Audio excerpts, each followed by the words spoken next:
So hello, what's up mga kasangkay? This is your paring Jomar aka Omak. Ayun na nga, sa mga katanungan, nasa na ba yung ID ko? More than 6 months na pero wala pa rin yung ID ko. Almost a year na nga yun eh. Kaso, sabi nila i-deliver sa bahay. Tapos magbibigay ng update or text. Wala rin naman ako nare-receive.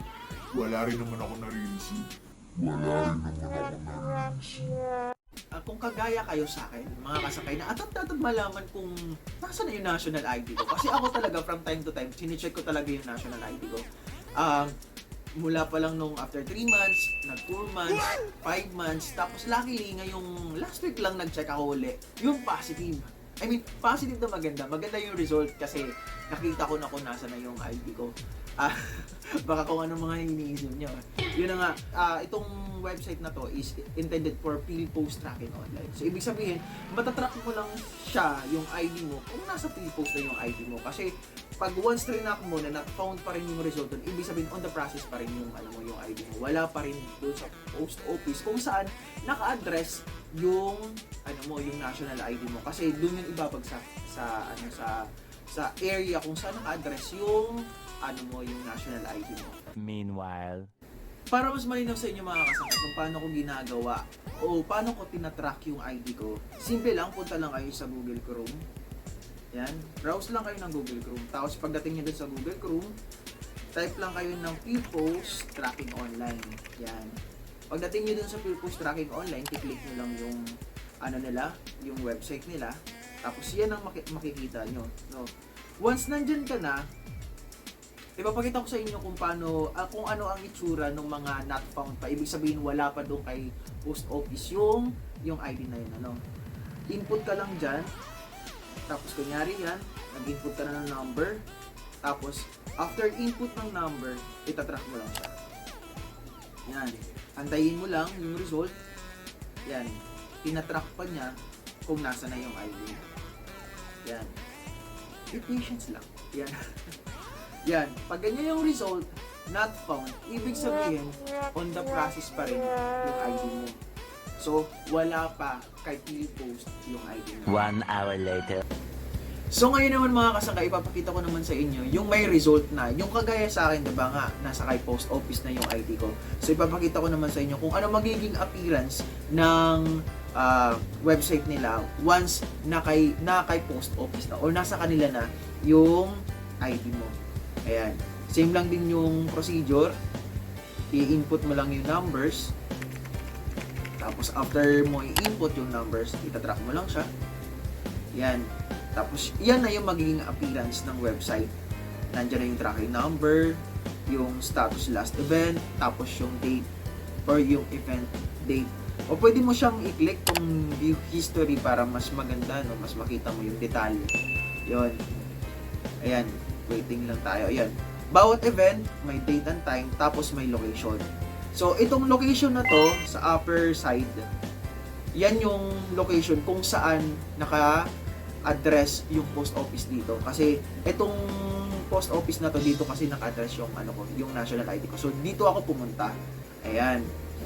Dito ko kinuha yung ID ko. Kasi in my case, pagka inantay ko bang i-deliver yung yung ID ko dito sa address ko, wala rin madadatnan, so hindi ko rin ma-receive yung ID ko. Kaya I decided na i-pick up na lang yung ID ko doon sa office ng PhilPost. So ayun, nung kinuha ko siya, tuwang-tuwa ako. Kaya naman, i-open natin yan mga kasangkay. Ayan. A few moments later. So yun na nga mga kasangkay, nung pumunta ako dun sa post office para pick upin siya, kasi syempre lagi naman ako nasa work, ito ang madadatnan mo, ito ang marireceive mo. Ayan. So yun, ang ginamit ko lang dito pag claim is yung valid IDs. Yung binigay ko yung pinakita ko yung humid ID ko, tsaka yung company ID ko. Pwede nyo rin gamitin kung ano yung mga ginamit nyo nung nag-register kayo ng valid IDs, yun ang ipakita nyo, no? Kasi na naman nila yung ima-match nila doon. Tapos, after nun, pag na-verify nila, may ipapakita, may papasulatan sila sa inyo maliit na papel, printed name with sign, tapos yun, ibibigay na nila sa inyo to. Ayan. So, ano ba natin mga kasangkay? Excited na rin kasi ako makita kung ano yung tsura ko dito sa national ID. So, this is the moment of truth. buksan na natin kung anong magiging itsura ko dito. Sige. Eventually.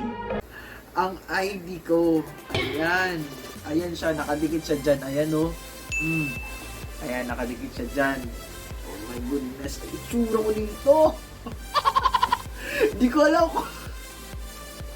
Ako ba to? Luloko ata ako eh. Hindi ata ako to eh. Ginagawa mo.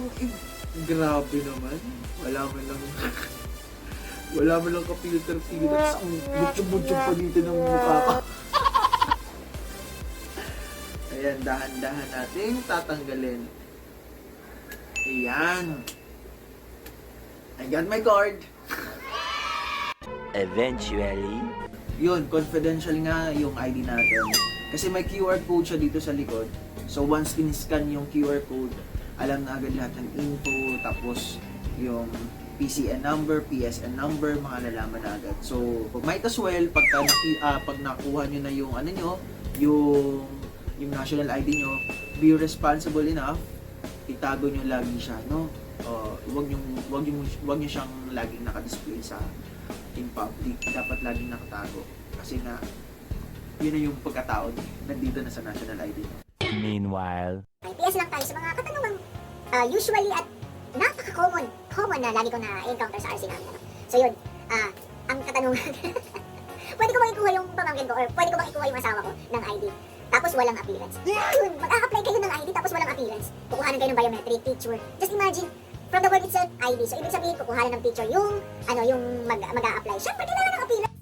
Next is... Isa pang common mistakes na nagagawa natin as a registrant, no? Lalo na sa mga nagmo-mobile registration. Siyempre, so mas malapit doon sa location or sa bahay ng mga magre-register. Kaya naman si registrant pupunta doon sa RC tapos nakasando na lang. Presentable naman. Kasi nga, pupuntahan nyo ID, diba? So dapat, hindi po kayo nakasando. Dapat po, kahit t-shirt. Smart looks dapat yung yung looks natin. Kahit naka-t-shirt ka lang dyan, at least naman, hindi naman po, diba? Mas presentable naman yung magiging picture mo doon sa, sa ID mo. Sa mga babae naman, bawal yung sleeveless. Magano kayo yung may collar na damit para at least, diba? Maganda yung picture nyo. Tapos, huwag na kayo mag-lipstick sa buburay, hindi naman yan. Huwag na rin kayo magsuot ng mga dangling-dangling earrings na yan. Kasi tatanggalin din yan. Yung mga hikaw na mga gold, tatanggalin din yan.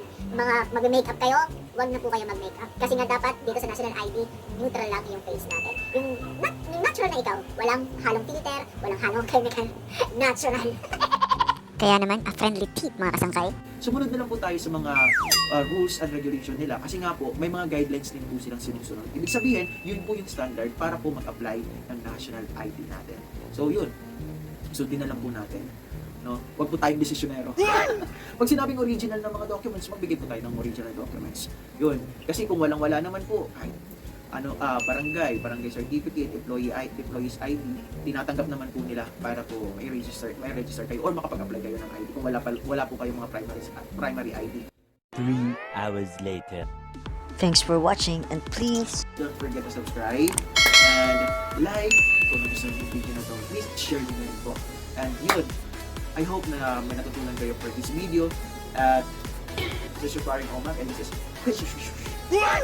what this video is all about. And ingat. Hello, what's up mga kasangkay? This is your paring Jomar aka Omak. Para updated kayo sa mga videos ko, i-click lang yung icon na to yung nasa baba para mag-subscribe. Salamat!